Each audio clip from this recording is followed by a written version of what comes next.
about, or we heard about last week from the various folks who came forward to testify, that forcing them to produce a valid photo ID is a burden on them. And I believe that that is true, that it is an additional burden on that segment of the voters. But I also think that we somehow have to balance that additional burden of requiring folks to produce a valid ID against the need to protect the integrity of our election system. I do think that we have voter fraud in Minnesota, just like other states have voter fraud, and I want to try and do something to stop it.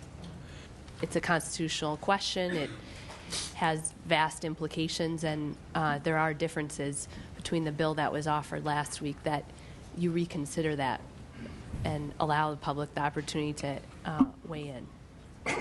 Senator Sieben, I think we're going to continue with the discussions. If we want expert testimony from someone, we may take that briefly, but there's no way we could listen to and do service to the number of people here today in the amount of time that we have, and we are going to move the bill forward. We did take testimony on it as it was before.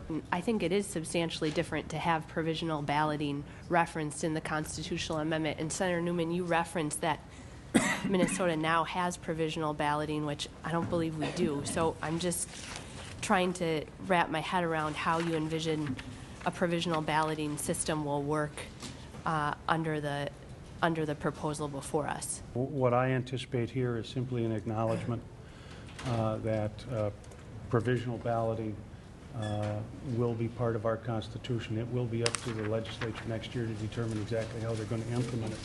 And so I take pride in our system in Minnesota, that we have a very, a system that is full of integrity, and that we don't have a lot of fraud. And I'm just wondering who it is that you're hearing from that might be from Minnesota that brings this issue forward to you.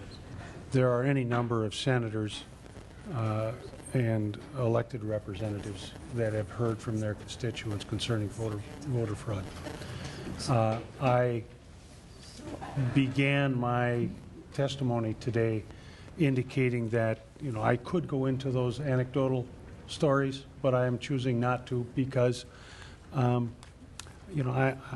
not so sure that you're going to believe me when I tell you.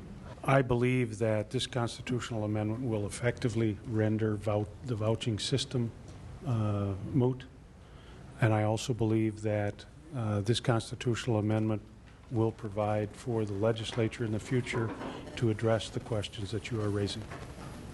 So, okay, we'll close the debate on the bill.